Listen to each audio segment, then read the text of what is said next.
अस्सलाम वालेकुम बुजुर्गों, दोस्तों और साथी नाजरीन। इस हफ्ते के फ़िक्र नज़र प्रोग्राम में आपका इस्तकबाल है। माह मुहर्रम का आगाज़ हुआ है।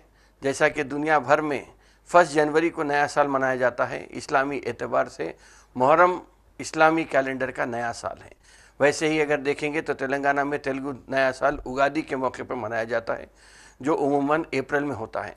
लेकिन मैं मुहर्रम के आगाज़ के साथ इस बात का अहद करने की दरख्वास्त कर रहा हूँ आप लोगों से कि अपने बच्चों पे नज़र रखिए, इसलिए कि जिस तरीके से जो लानत का बग़ैर किसी रुकावट के आम होता जा रहा है, ड्रग का कल्चर, उसे रोकना बहुत ज़रूरी है। इसलिए कि नौजवान नस्ल बिल्कुल बर्बाद होती चली जा रही है। 2024 में जनवरी से दिसंबर तक 2024 में तकरीबन 150 करोड़ रुपए की गांजा पकड़ा गया है, जिसकी वज़न के एतबार से अगर देखेंगे तो तकरीबन 21,000 किलो के करीब गांजा और इसके अलावा खसखस और ड्रग्स के केमिकल्स उसको पकड़ा गया था। तो मैं समझता हूँ कि ऐसे हालात में आज अपनी नौजवान नस्ल को संभालना बहुत ज़रूरी है, और ख़ास तौर पे वालिदैन के ऊपर ये ज़िम्मेदारी बहुत भारी ज़िम्मेदारी है, जिसके लिए आपको कमर बस्ता होना ज़रूरी है। आपसे अगर कोई चीज़ नहीं हो सक रही है, उमूमन ये होता ही आया है कि ये कहा जाता है कि जब बच्चा ड्रग्स की लानत में मुब्तला हो जाता है तो या तो उसके पास से अगर शराब की लानत है तो यकीनन शराब की बू आती है, जिससे कि आप पहचान ले सकते हैं। इसके अलावा भी अगर देखेंगे तो बच्चा बेरारवी का शिकार हो जाता है, कपड़ों का कोई होश नहीं रहता, गुस्सा आ जाना, अपने पुराने दोस्तों से दोस्ती को टूट जाना, और रात में देर तक जागना या रात में देर से घर वापस आना। ऐसे हालात में ये कहा जाता है, ये एक आलमी तौर पे ये माना गया है कि ऐसे हालात में आप समझिए कि बच्चे में कुछ ना कुछ एक बुरी आदत या लानत की शुरुआत हो चुकी है। तो ऐसा अगर आपको दिख रहा है और अगर बच्चा लड़ने आ रहा है, आपसे बदतमीज़ी कर रहा है, तो आपको सिर्फ ये करना है कि आप जो हेल्पलाइन सेंटर होता है वहाँ पर भी अगर इत्तला देते हैं तो वहाँ से डी एडिक्शन सेंटर के लोग आते हैं और बच्चे की इस्लाह करने की कोशिश करते हैं। इसलिए कि अगर अपने मुस्तक़बिल को संवारना है तो नौजवानों पे नज़र रखना बहुत ज़रूरी है। ये ऐसा चलन है जो सिर्फ तेलंगाना के हद तक नहीं है, बल्कि पूरी दुनिया को अपने लपेट में लिया हुआ है। दुनिया भर में ये कहा जाता है कि तकरीबन 28 करोड़ लोग या दुनिया की आबादी का 5.6% पॉपुलेशन आज किसी न किसी किस्म की लानत में मुब्तला है। मुसलमान ये समझ रहा है कि शराब हराम है, लेकिन शराब के साथ साथ हर वो नशीली अद्वियात हो या जो चीज़ आप इस्तेमाल करते हैं वो हमारे मज़हब में हराम है। किसी भी किस्म का नशे की आदत आपको अगर पड़ती है तो वो आप हराम काम कर रहे हैं, आप उस अल्लाह के ख़िलाफ़ जाने के मुतरादिफ है। तो इसी पे है रोकते हुए अगर हम अपने हालात को, अपने बच्चों के मुस्तक़बिल को अगर संवारना है तो गहरी नज़र रखना है।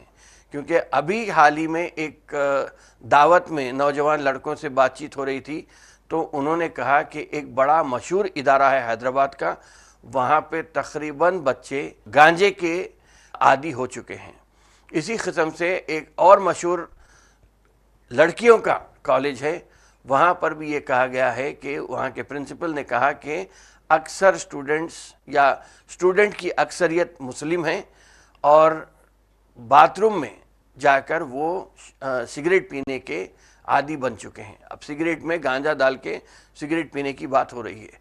तो ऐसे हालात में मैं समझता हूँ कि ये यकीनन आलमी सतह पे ये चीज़ फैली है, लेकिन इसके अलावा हमें यहाँ पर मुकामी सतह पर इसका ख़ात्मा करने के लिए या अपने नौजवान नस्ल को बचाने के लिए यहाँ पे उठ खड़े होना बहुत ज़रूरी है।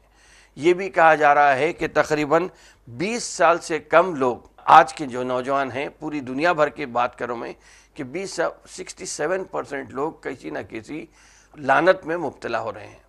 तो ऐसे जो बड़े फिगर्स आ रहे हैं उसको देखते हुए मैं समझता हूँ कि कुछ ना कुछ इक़दाम होना ज़रूरी है, वरना होगा ये कि हमारा जब नौजवान तबाह हो जाएगा तो फिर मुस्तक़बिल भी हमारा बर्बाद हो जाएगा। तो अल्लाह की राह में अगर कुछ कर सकते हैं तो मैं समझता हूँ कि इसलिए कि इस्लाम का फ़लसफ़ा भी ये कहता है कि आप اپنے اخلاق کو درست رکھیے اور اللہ کی رسی کو تھامے رکھیے تاکہ آپ اپنے مستقبل کو روشن بنا سکیں۔ بہرحال ایسے حالات میں میں سمجھتا ہوں کہ کچھ نہ کچھ طریقے سے دیکھیں، عالمی سطح پہ اگر ہم بات کریں گے تو اسرائیل نے اپنی بربریت کا مظاہرہ کرتے ہوئے ایران پہ حملہ کیا، لیکن ایران کے تعلق سے یا ایران کی طرف سے جو نقصان اسرائیل کو ہوا ہے اس میں ہوا یہ کہ اسرائیل جب بے یار و مددگار ہو گیا تھا، لاچار ہو گیا تھا، تو اس وقت امریکہ نے ایران پر حملہ کیا۔ بہرحال بعد میں جنگ بندی کا اعلان ہوا، لیکن جنگ کسی بھی طرف سے ہو، اگر دیکھا گیا تو اسرائیل کا جو نقصان کہا جا رہا ہے وہ تقریباً $300 کروڑ کا نقصان اسرائیل میں ہوا ہے۔ اگرچہ کہ اسرائیل میں مالی اعتبار سے یہ نقصان ہوا ہے، لیکن ایران میں عددی یا آبادی کے حساب سے نقصان زیادہ ہوا ہے، کیونکہ اسرائیل نے آبادی کے علاقوں پہ حملہ کر دیا تھا۔ بہرحال ایسے عالمی سطح کے حالات اپنی جگہ ہیں، مقامی سطح پہ یا قومی سطح پہ اگر دیکھیں گے تو ہندوتوا کی نظریں ہر وقت ہمارے اوپر ٹکی ہوئے ہیں، کسی نہ کسی طریقے سے ہمارے کو الجھانے کی کوشش ہو رہی ہے۔ اس سے بچنے کے لیے اگر ہم ایٹ لیسٹ کم از کم ہماری نوجوان نسل کو بچا لیں گے تو ہمارا مستقبل بالکل درخشاں ثابت ہوگا۔ بہرحال یہ ایک شارٹ میسیجز ہیں، اس لیے کہ آج وقت کے بارے میں وقت کی کافی اہمیت ہے، لوگ اتنا ٹائم زیادہ نہیں دیکھ پا رہے ہیں یا دے سکتے ہیں، تو میں اپنے پروگرام کو بھی شارٹ کرتے ہوئے ایک بار نہیں، ہفتے میں ہو سکا تو 2-3 بار چھوٹے میسیجز کے ساتھ آپ کے سامنے آؤں گا۔ اور ڈرگس کے تعلق سے اس لیے بولنے کا ضروری تھا کہ تلنگانہ میں خود تلنگانہ حکومت نے بھی، چیف منسٹر نے بھی ایک پروگرام کا آغاز میں انہوں نے کہا کہ یہ ڈرگس کے لعنت سے تلنگانہ کو پاک کرنا ضروری ہے۔